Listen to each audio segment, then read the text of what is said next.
Okay, let's get started again. I'm going to chazer it over because I use this for I recorded to put on, so I want to chazer it over. So let me go back to Daf Nun Tes Amud Beis. We'll go through it quickly.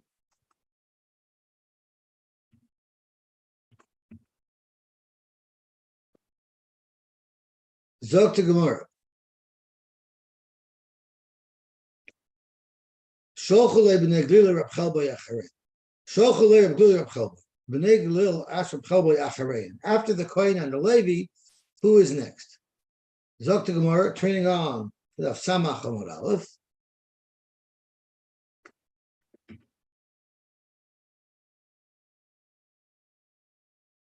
Mikarin. Well, have it beyond they didn't know. Also, the Shaila Rabbi Nafcha, Amalei Acharein, Karin, who's the order by Yisrael?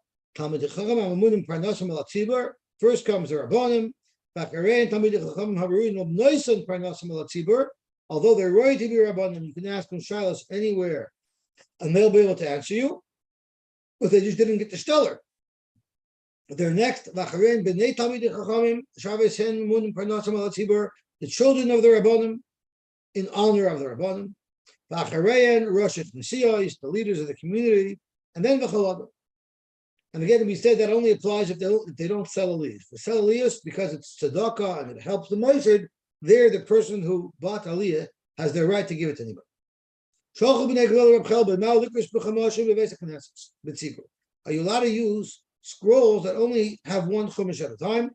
I have a yodeh, he didn't know. Also, again, I have a yodeh. So also shal be midrasha upashtu meha damar shmuel by nechmeni amar b'yechanan sevitor shechaster yuriya achas sevitor it's missing in one part in kainboy. So that would be a riot. Malach is just being one yuriya. You can't use it if it's only one chumash. You surely cannot use it. The law it's not a riot. Hasa mechsev b'milsei. There it's a fault to save a Torah. Hakal mechsev b'milsei. It's only trying to be a chumash and it's a perfect chumash. Rabbi Rabbi don't value in current b'chumash in basic knesses mishum kfay tzibur. It's all about kfay tzibur. So we were just discussing what if we were middle of laning and it turns out that there's a mistake, middle of an aliyah. So the Maribe Rav say you stop in the middle of your aliyah and you open up the new Sefer Torah, and then you continue. You don't have to redo the old aliyahs, but you just continue on in the new Sefer Torah. The Mordechai says no. The Mordechai says you could even make the bracha achroina and then start another aliyah. So the Ramah makes a chakra in between them. That is, if where you are right now you could stop. For instance, you've already laid 3 psukim. You're not within 3 psukim at the end of a parsha, then you will stop and you'll make a bracha and you'll finish off like the Mordechai. But if you cannot stop now, then what you do is you do like a Maribe Rav and you take out another Sefer Torah and you continue your aliyah. Okay. Zok the Heilige Gemara Vayter. High Sefer, V'Rabba V'Rabbi Yosef Damar Tavaya, they also said a different halacha. High Sefer after us. What if you have a Sefer that is all the Haftarahs printed in it? So rather than have each Navi separate, they have a Sefer that just has the Haftarahs. But we have such Svarim too. Sefer Haftarahs. Also, Mikri Be'er Shabbos, you're not allowed to use it on Shabbos. My timer, you're not allowed to write just psukim from Navi, unless it's a complete sefer. Here you're just cutting and pasting different Nevi'im, that's not allowed. Ma'bar Avachi Omar, it's even Asher Little Tuli Nami Asher, it's Muksa on Shabbos. My timer, if you can't reuse it, then it's going to be Muksa. But we don't pass like that. We pass in Shari Little Tule, the Shari Mikrbe. You Avada can use it and you can read it. Well, how do I know? You're not supposed to write it. The Torah says you are allowed to write it. Why are you not allowed to write stam psukim unless it's in a full navi? They used to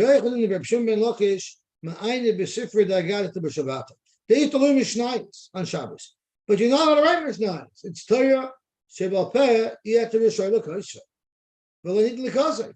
So why did they read the Mishnayos on Shabbos? Because it was Eis Lashes Lashem Elakim L'Hefsher. Since there is no way to remember everything, there's no way to remember anything, and therefore they're forced to write it down. As Rashi says, it's impossible not to write down the Mishnayos.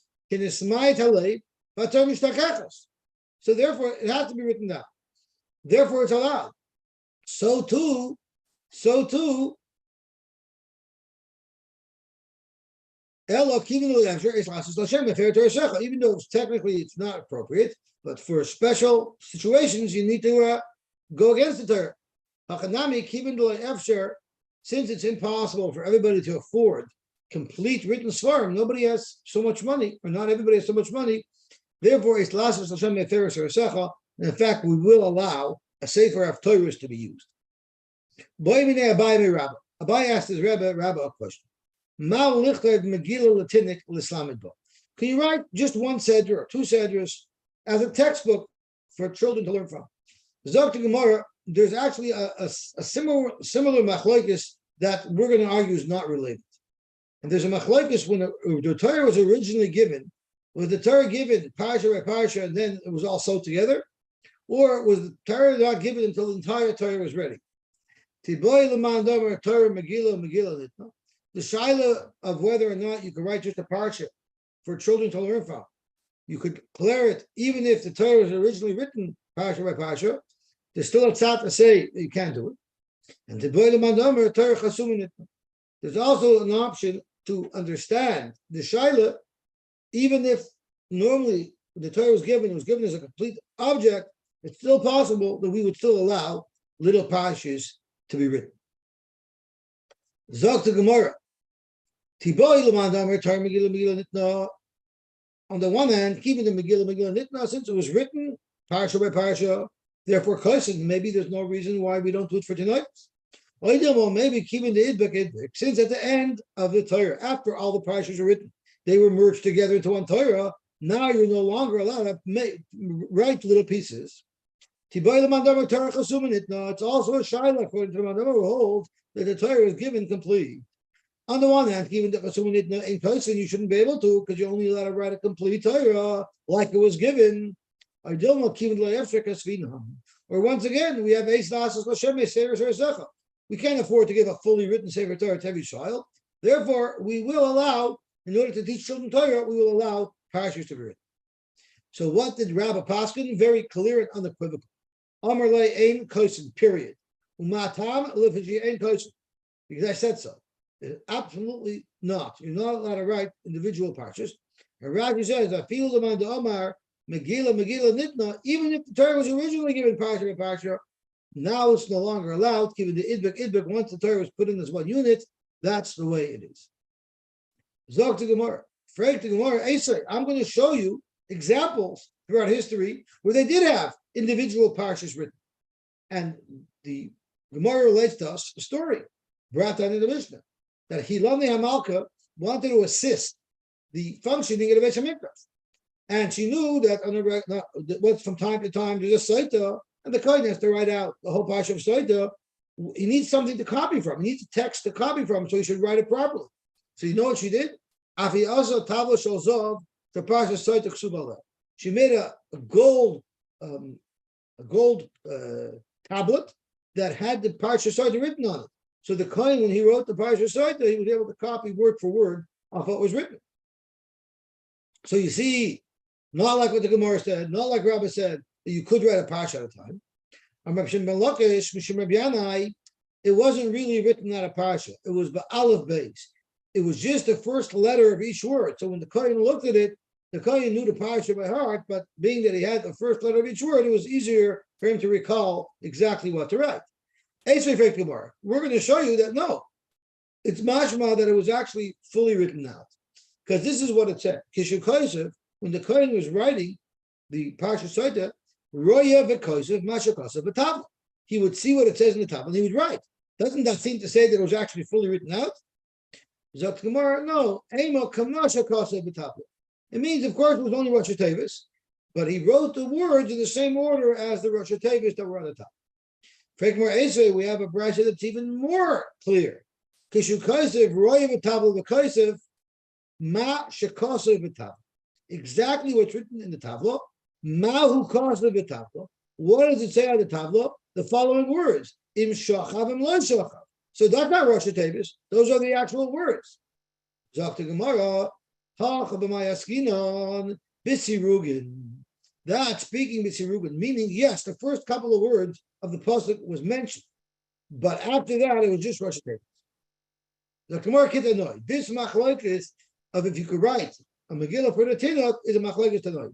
Akidavachar Benzi, welcome. It's very refreshing to see your number here because earlier we got attacked. We changed channels because we got attacked by a hacker on the other channel with some highly inappropriate images. So we decided we're going to go to a different channel. Kitanoi. Ein Kaitzin Megillah Latinik L'Samidva. You do not write just a single parsha or two as a textbook for a tinnik. But if you are starting to write a Sefer Torah and you didn't finish yet, you intend to finish, then the Avada would be allowed. Mutter would be mutter. Rabbi Yehuda Amar, Bebereshis Adar Amabo. In Parshas Bereshis, you're allowed to write a partial parsha, like from the beginning of Bereshis till Dar Amabo. Which is Kahanim ad Vehibei Mashmini, which is the end of the parsha of Kabbalah. So Zokt Gemara, we have here a machlokes. Rabbi Yehuda holds you're allowed to write one parsha at a time for the children. The Tanna Kamma holds you can't, but if you're in the middle of writing, it's a work in progress, you're allowed to let the children learn from that. So in fact, we have a machlokes. Amar Rabbi Yochanan Mishmar Bana, Torah Megillah Nitna. So now we're getting to the machlokes that we discussed earlier. Torah was given parsha by parsha. Shenemar, it says in the pasuk in Tehillim, David HaMelech, his enemies tried to say that he's also lovely Bekal because he's the children of an Amonis. Until finally Bezdin analyzed it and they came out that Avadit Amoni V'loy Amonis, V'loy Moyavis, and Avadit David is a kosher yichus. So David said, Amarti, when I was finally accepted in the Klai role, I said, I'm coming with proof from the Torah, but he referred to the Torah as a Megillah. So in fact, that shows that the Torah was written in pieces. It was written as a Megillah. He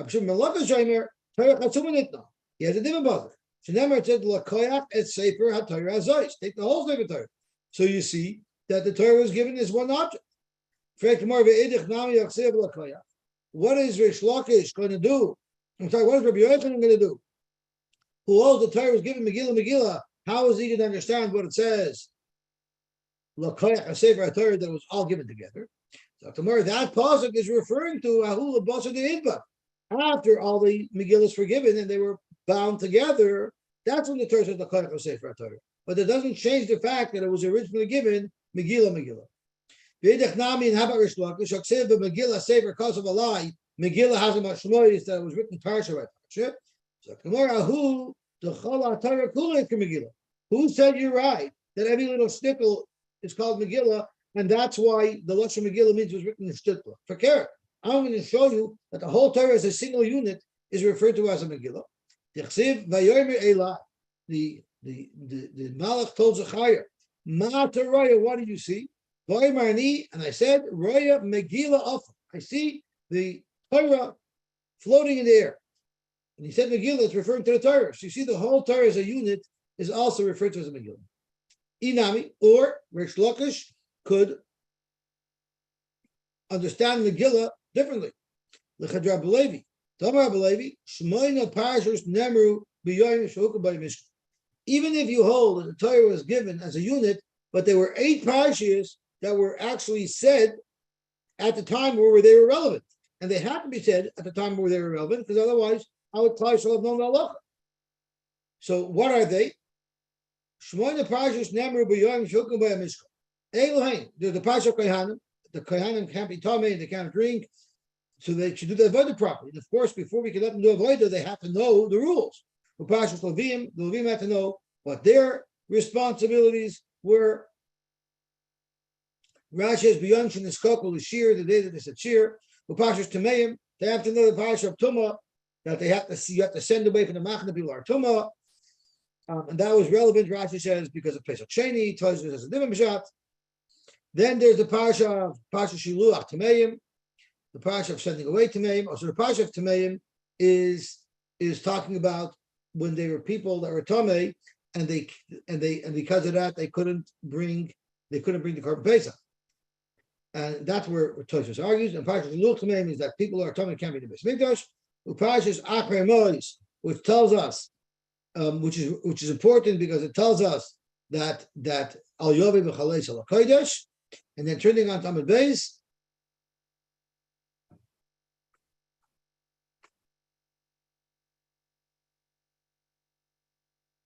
Upasha Shriyayin, the parsha that tells us that a kohen is not allowed to do a avodah if he drank.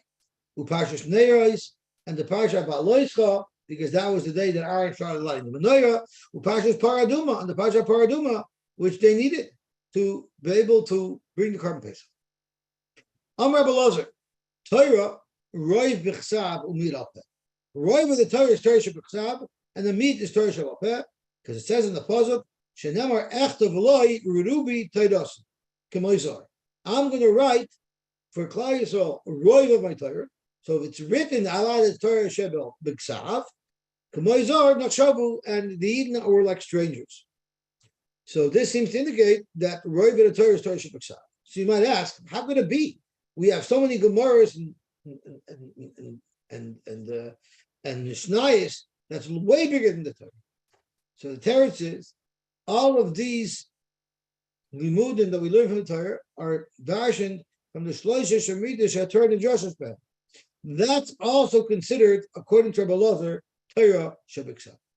On the other hand, Rabbi Yechon argues and says Roiv al Peh Umid Biksav. Roiv of the Torah is al Peh Shenemar Ki al Pi Advarim Ha'ela. And if you look at the pasuk, it says Ksavlach is Advarim Ha'ela, and then it says Ki al Pi Advarim Ha'ela Karati Itcha Bris Ves Yisrael. The bris is on Pi Advarim Ha'ela, which means Al Shabal Peh Nichres Bris. You see that the bris was on the Torah Shabal Peh. If that's what the bris are on, chances are that's the most significant part of the Torah. Vidach Nami Aksev Echtav Loi Rubi Terasi. Lamaisa, it says that Roiv the Torah Shabbat. How is Rabbi Yechon to understand that? So that's not a statement. That's Belashon Bitmiyah. Echtav Loi Rubi Terasi. Do you want me to write all of my Torah, even Torah Shabbat Peh? Why would I? Klal Yisrael treats me like a stranger. They're not even keeping the Torah Shabbat. I'm going to now write down for them the Torah Shabbat Peh. According to Rabbi Lozer, who says Roiv is Biksav, it says that the bris was only on the Shabbat Peh. Clearly, that's the most significant part. Not because Torah Shabbat Peh is more, but Torah Shabbat Peh requires a melus, much harder work. That's why you need a bris for it. So let's understand for a second. How can it be machalokes if a Torah Shabbat Peh is bigger or Torah Shabbat Biksav is bigger? Teretz is the discussion really is about all of the halachos that we learn from the Shloisha Shemidosh, Shatur and the Josh's pen. And the machlokes that the Farshim explain is as follows. When Moshe Rabbeinu was given the Torah, he was for sure given the Torah Shabbat, but he was also given over not just the rule of the Shloisha Shemidosh, Shatur and the Josh's pen, rather he was taught every single individual halacha that we ever learned out of any one of the Shloisha Shemidosh. So therefore, that falls into the category of Torah Shabbat. On the other hand, Rabbi Yechon learns that Moshe Rabbeinu wasn't taught Avi Halacha. He was given the Torah and he was given the rule book of how to dash the Torah, the Shloisha Shemidas, but the drushes he had to make on his own. And therefore, those are considered Torah Shabbat. Gewaltig. Zog to Gemara, Dorish Rabbi Yehuda bar Nachmani. Who is Rabbi Yehuda bar Nachmani? He was Meturgamei Rabbi Shimon ben Lakish. He was the Meturgamei of Rabbi Shimon ben Lakish. Ksiv, it says, Soiv loch es advarim ha'ed, which would be mashma that the Torah is written down. And then it says, Ksiv in the same pasuk, Ki al pi advarim ha'ela, which is mashma that it wasn't written down. Al pi advarim ha'ed. So what is it? Do you write Torah or don't you write Torah? Okay, it's advarim shebiksav, iya Torah shaylam and al peh. Torah shebiksav, you have to read biksav, you can't read about it. And the advarim shebal peh, you have to read shaylam and biksav. So Rashi, so how do we write now? We write Torah Shabbat Peh. There it is, like we said on the Aleph, Eis Lasos Lashem, Efeiru Sarasach. The very small Tana, the same conclusion using a different deal. Eila. It says Kal Pi Advarim HaEila. Eila at the Kaisim. You could only write these things, at the Kaisim Allah, but you cannot write the Torah Shabbat Peh. Amar Be'echanan, like Karas HaKadosh Baruch Hu Bris in Yisrael, the Bris that HaKadosh Baruch Hu made with Klal Yisrael, Ela b'shvil dvarim shabal peh. That was only on the Torah shabal peh is the bris. And And we had a machlokes. Rabbi Elazar says it's because they are very difficult, although it's not so much. And Rabbi Yochanan said it's because that's the most part of the Torah. It's the biggest part of the Torah Shabbat. Now the Gemara is going back to the Mishnah. One of the items that the Mishnah said is b'ptidak shalom is if there's always the erev chetzeres in one person's house, you don't move it to a different house. Correctly more, what is the understanding? Why is this Dr. Shalom? What is the Dr. Shalom factor here? My time. Mishim covered. If it's because it's humiliating to somebody that you're going to be pulling the Arab out of his house, there was once a shofar, Rashi learns that it was a shofar that they used to use to blow every Erev Shabbos to tell people that Shabbos had arrived. First it was in the house of Rabbi Yehuda when he was Rosh Yeshiva, and then after Rabbi Yehuda, Bei Rabba, and then Bei Rabbi Yosef, Bei Abaye, Bei Rabba. So you see, if you can move a shofar from place to place, you should be able to move an Erev from place to place. So clearly there is no issue of COVID because you see it didn't slight anybody else's COVID when they moved the shofar around.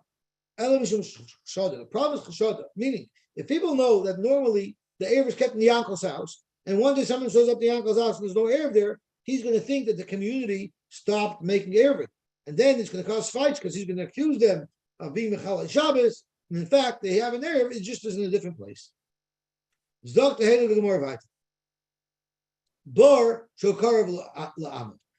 Mishnah tells us that if you have a hill, a mountain, and you have someone who has a farm higher up on the hill, and he has a cistern, a bar, that he gets to fill his bar with water before people who are further downstream. Zok to Gemara, Itmar b'nei Nahar.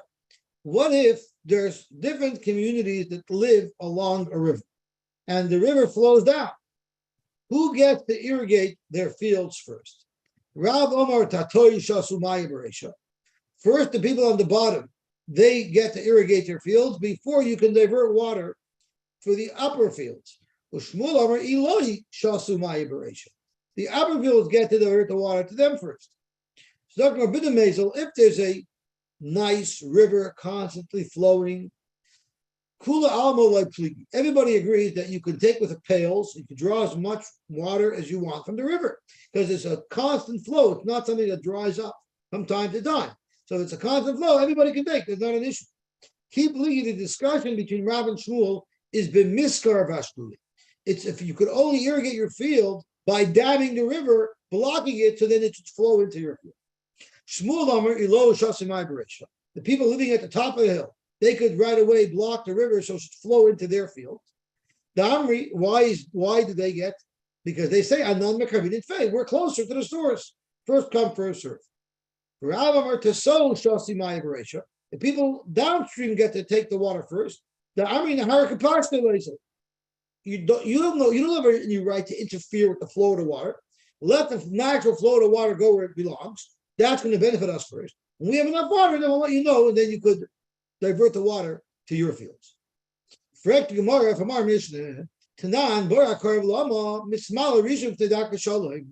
you see that the guy on top of the mountain gets first rights, which is a right to Shmuel, Shver and Rav, because Rav said the people at the bottom get first rights. Shmuel said this Mishnah, even though I don't hold like Rav, but our Mishnah is not Shver and Rav, because it's speaking about we're not talking about that the person higher up has to divert water in order for his bore to get filled. The normal flow of the water will automatically fill his bore first. And therefore, for sure, everybody agrees there he's allowed to let his bore get filled first. Frank Gemara, if that's the case, so the natural flow is filling his bore, so what's the Chiddush of our Mishnah? The Gemara, you might say the people lower down can force the guy up above. Sachar miskar, you have to plug, you have to cover your bar so the water should flow over it and not into it. The ashli behindazah, and if you want to fill up your bar, you have to take with pails and draw water with pails, but you don't have a right to hog up the whole flow into your bar. Chamash malam, if they dark shalom, you don't have to. Amar about tachlifa. We don't know if we pass like Rav that the people on the bottom get first rights, or if we pass like Shmuel that the people on top get first rights. Therefore called the Alim Gavar. Whoever gets the water, gets the water. Rab Simi Bar Ashi, here's a fascinating story. Fascinating story. Rab Simi Bar Ashi also l'kamei da Abaye. He came to Abaye, he wanted a charusa shach, Abaye. Amalei, he told Abaye, Loisvan Mar be'idna. Do me a favor, Abaye, give me a time where you could learn with me every day. Amalei, Isli Idna Lididi. All of my time during the day is taken. So Rab Simi Bar Ashi says, no problem, let's learn at night. Loisvan Mar be'lelia. Amalei, Abaye said, I got a job. Amalei, Isli Maya la'shkuye. I'm sorry, I have to irrigate my fields. So I'm not able to learn with you at night. At night, I have to work. So Reb Simi had a very simple idea. Amalei, no problem. How about if I irrigate your fields by day while you're learning, and then you'll be free in the evenings, and then then you can learn with me at night. Amalei said, you know what? I like that idea. No problem. So what did Reb Simi do? He was a chaverman. Now, Abaye's property was in the middle of the slope. So he needed some way to get in first to accomplish his work quickly. So what he tried to do is convince the top guys that they shouldn't take, convince the bottom guys that they shouldn't take, so that he can get. So what did he do? He went to the people on top, and he told them, we pass them like a rab. So they said, okay, if that's the case, we're not going to divert water. If you say rab, we'll let the bottom get filled first. Then also with the soy, then he went to the guys at the bottom. Don't expect the water to come down until the people on top are finished. So don't complain, because the people on top have a right to get first. And then what did he do? Then he went and took the water for Abaye's property, and he got finished quickly before anybody else, which is maybe not such a squeaky clean tactic. He also made Abaye when Reb Shimon Bar Ashi told Abaye what a great idea he had and how he was able to accomplish the irrigation quickly. Abaye said, Kebei Trey, obviously, you mean you made me take water by quoting Rav and Shmuel? That's not squeaky clean. I want crystal clear water. This is not so good. Because of that, Abaye refused to eat the pears that grew from this irrigation. Abaye leperi that he shot them. Tosha says Avada he sold it, but he wouldn't eat it. So somebody asked me in Shir today, so at the end of the day, did Abaye continue the Charusha Shaf, or did Abaye say, I'm not learning with you? So I tell you, originally, he asked Abaye to learn with him Shav Shmaita, some Lom to Shishtikkel. And Abaye said, you know what? I think we're going to learn Mesilas Yesharim from now on. Zoktigmar Vaiter. Hanu Beitrei, Hanu B'nei Becharmach. They were people from the city of Charmach. The Ozil, they did the following. They had a river running beside their village, beside their fields. And they wanted the fields to be completely encircled with water. So what they did is they diverted some of the water from above their field to go around the other side of the field, and then they rejoined it south of their downstream of their fields. So now their fields are completely surrounded with like two brooks of water. So let's see what they did. First, at the top of the river, upstream of their property, they diverted half the water, and then they rejoined it to the main flow after their property. So in fact, now their fields are completely surrounded with water. But what happened was when they did that, that caused a reduction in flow. It was a pretty shallow canal that they dug, and it had the impact of restricting the water flow, which means what happens behind the dam? The water level builds up. And what happened was upstream of where they made their diversion, which restricted the flow of water, the fields started to get flooded because the water wasn't flowing fast. So the people on top are very upset. Their property is getting damaged. Also, Eloi the Kamed Abai. So the people who were upstream, whose fields were getting flooded, came to complain to Abaye. Amrulay, they told him, Kamaskal Naharit. They're ruining the river by us, and it's trying to ruin our properties. So Amaru, when he told these people from the city of Chamra, from the city of Charmach, he told them, Karu Ba'adai Utzveit Furta. All you need to do to stop the water from backing up is to dig your canals a little deeper so they can handle more flow, and then the problem will be solved. Amalei, we can't do that.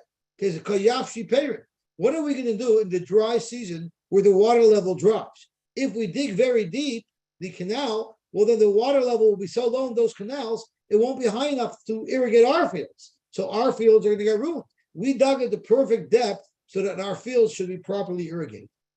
So Amalui told him, take yourself out of there. Which Rashi learns, you have to undo this new trench that you built, and you have to cut it off. You're not allowed to do that. You're damaging the people above you.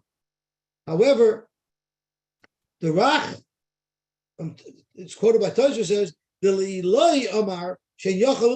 told the people upstream, sorry, pal, there's nothing I can do for you. There's a concept of called alam gover. The problem is called alam gover is whether or not the people on top have the right, the people on the bottom have the right. It's not talking about flooding people's fields. But I guess since this whole issue is unknown, too bad for them.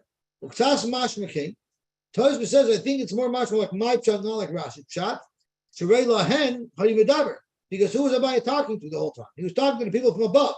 So he told the people from above, so obviously he's telling them, too bad for you. But I still like Rashi pshat better. He was talking to the Bnei Chaimach to get rid of that extra canal. And it's not like Rav and Shmuel, because of what I just said, is that they have a question who has the first rights to the water. Neither one would say that you're allowed to plug a river so that it should flood and ruin fields that were upstream. Okay, Baruch Hashem, we finished off Samach, and then tomorrow we're going to do Samach Aleph. I'm going to be trying very hard to get ahead so that by Tisha B'Av we'll be a full blood ahead. I don't know if we're going to be able to learn Tisha B'Av, but if we're a full blood ahead by Tisha B'Av, then we should be fine. Okay, good tavach, everybody. Thank you very much for joining, and we will see you, Be'ez Hashem, tomorrow.